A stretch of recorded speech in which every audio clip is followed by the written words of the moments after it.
Hey folks, Ruben here, the Blue Pepper and the Blue Pepper on Facebook. Today I'm going to be refletching this arrow. A couple days ago I made a mistake of leaving one of the arrows stuck in the grass, and for some reason my dogs thought it was exciting and so they chewed off the feathers. I don't know what the heck their obsession is with feathers, but hey, that's the way it is. So I figured I'd do a quick video show you how I fletch my arrows. So again, I'm going to be using turkey feathers, and this is my fletching jig that I built here. And what I'm basically going to be doing is I'm going to be doing it freehand. I don't have the little jig to hold the feathers and stuff like that on. I'm sure it's probably a little bit better, but I like doing this freehand. So let's get started. First, somebody taught me when they're doing the fletching the arrows is that you can either take the feathers and find a way, and then you can peel it off and get that really thin strip, or you can use a hammer and break the spine here in the center and then work it down. So that's what I'm going to do. I'm going to use a hammer and gently hammer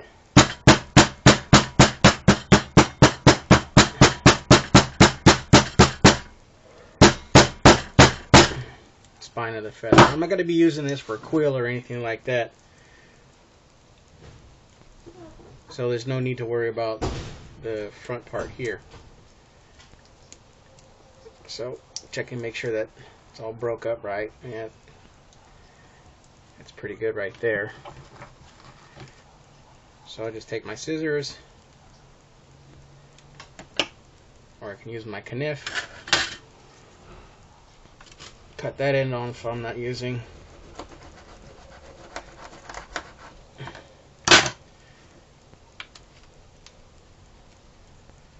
Check and see where I had the break.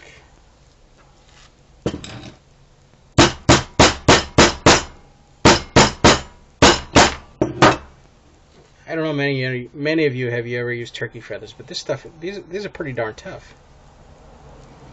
Okay, so now you can see that after crushing the feather, I can either try to pull it apart by hand, or I can use my scissors. Actually, I'm going to use my X-Acto knife. That's why I brought it out. So I'm going to cut right down the center as best I can.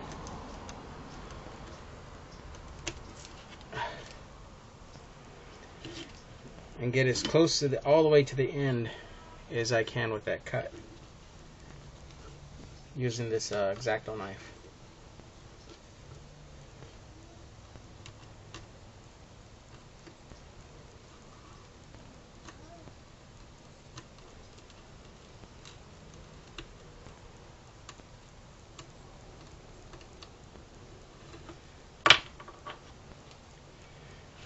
So see if I get a good separation. Yep, there we go. Not too bad. So now what you're left with is just that round section there. So what I have to do is clean out the inside of the feather. And what I do is I use this little clamp doodad here.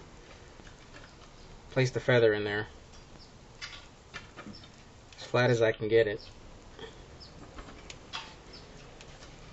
and I just take my X-Acto knife and scrape.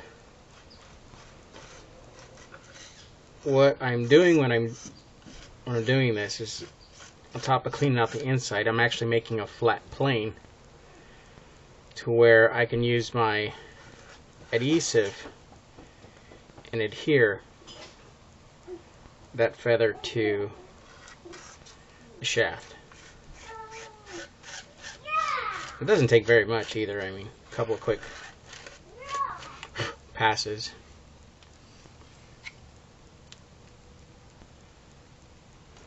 And I don't know how well you can see it, but That's how I do it there.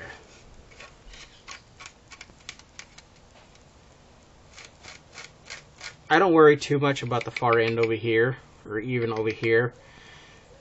I don't intend to keeping the feather that long. I just keep it at its full length. It's easier to work with for me.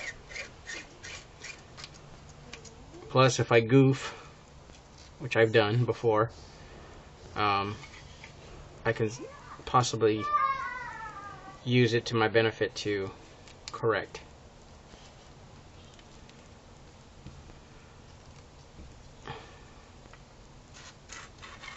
So that's nice and flat now. So now I'm cutting into the extra spine of the feather. I don't want to do that too much.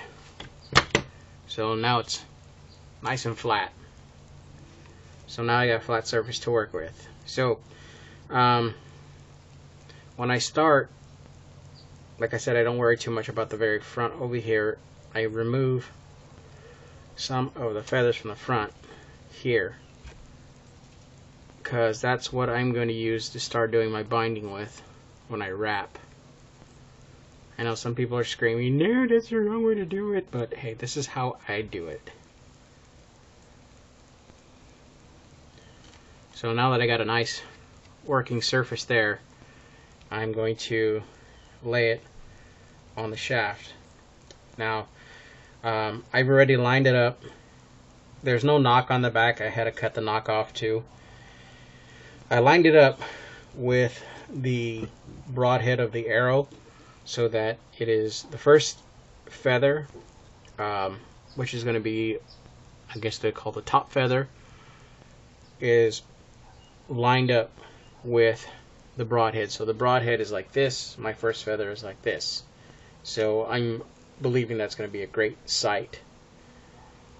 So the first thing I do is sometimes I use crazy glue just for the tacking process, just so I can get the feather to hold there while I use other elements, if I can ever get this thing open right. So I just, a little dabba dabba, that's all, not too much.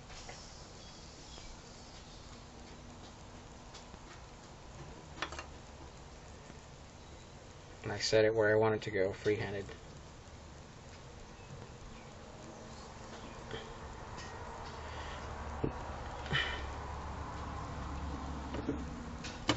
Actually, I might want to go further in.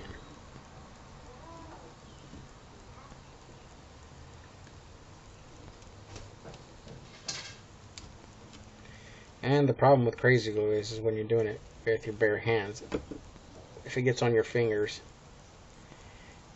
you stick better to the feather than the feather does to the shaft. And this is one of my reed cane shafts.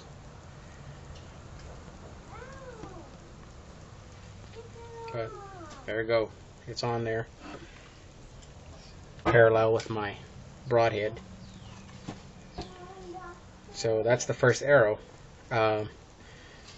On my jig I have here, I have markings, and where this arrow, where this shaft is at and where this first fletching is at, there's a line that goes straight up and down, and then I can turn it.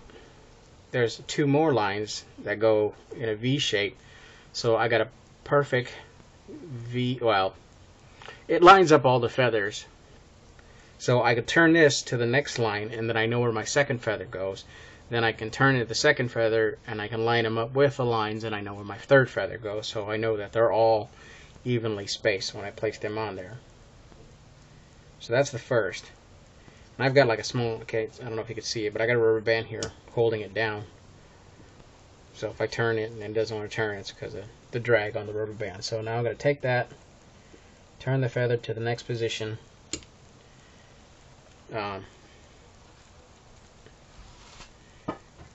Leave it there, and then start on another feather. And now my broadhead was like this, turning it, now my broadhead is like this. So I know I'm at a good angle for my second feather, and then when I turn it again, the broad head is going to be like this. So that's going to be my third, where my third feather goes. So here I go again with the banging and the knocking. Mom, Dad? Yes, my son. What are you doing? I'm making an arrow, son.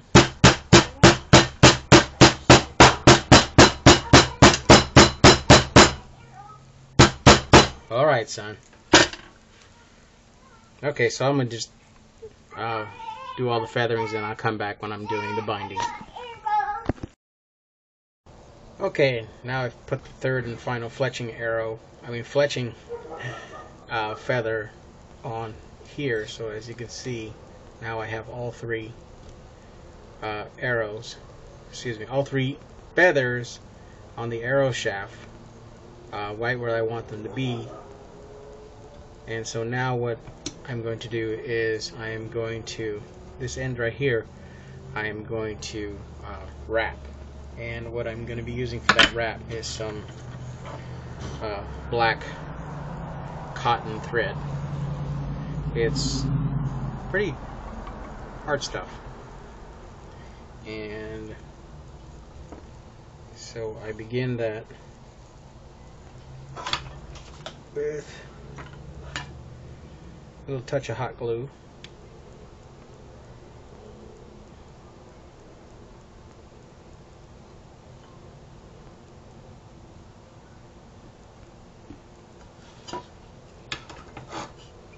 Give that a second to set.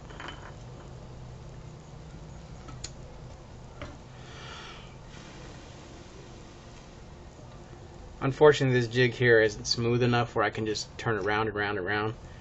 Well, it's not the jig, I should say, it's the reed cane shafts. They're not perfectly round, so I'd like to turn it, even turns while it's, and then tighten this, but the reed cane shaft is not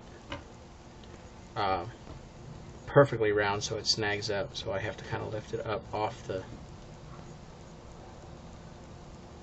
jig. And so what I'm doing, I'm going as high as I possibly can, right where the feathers begin.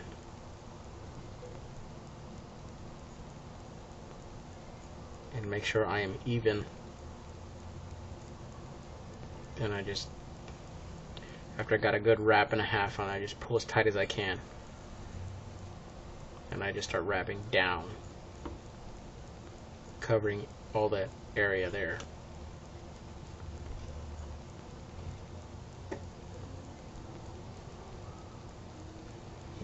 Alright.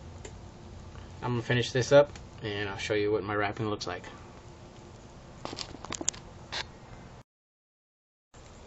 Okay, so I'm finished with the first wrap. As you can see there. Oh, wait, there it is. There you go. Here's my first wrap. If you see a little flakies in there, that's some of the hot glue I used to keep, when I finished at the end, put a very thin layer around it, and I just used my fingers and I rolled it in my fingers like this. Later on, I'm going to go back and I'm going to hit it with the heat gun over here, not over here, I don't want to burn my feathers, and reheat the glue and let it melt into the string. So now what I'm going to do is I'm going to adhere my fletchings to the rest of the shaft. Somebody told me once that he really doesn't adhere. He uses a string and then just goes around and round. I'm not that talented yet, so I'm going to use hot glue. There goes my lights. There we go. And I'm going to use hot glue to basically keep it down, and then trim the end first, leave an inch for my grip and for the knock that I'm planning on making on this. So let me get to that. I'm gonna adhere the third, well, start to adhere the third and final fletching. I already did 2 of them, but I'm gonna show you how I do it. What I did is this one here is only attached by the super glue and the wrap that's there. So if I can get this on the vid, what I do is move the feather back a little bit, not too much. I don't want to break the spine, and then shoot some hot glue about 1 inch or so, and just press down on the sides.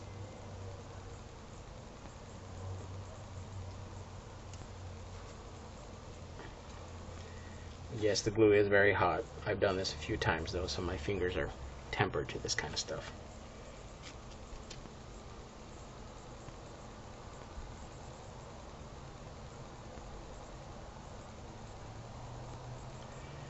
Alright.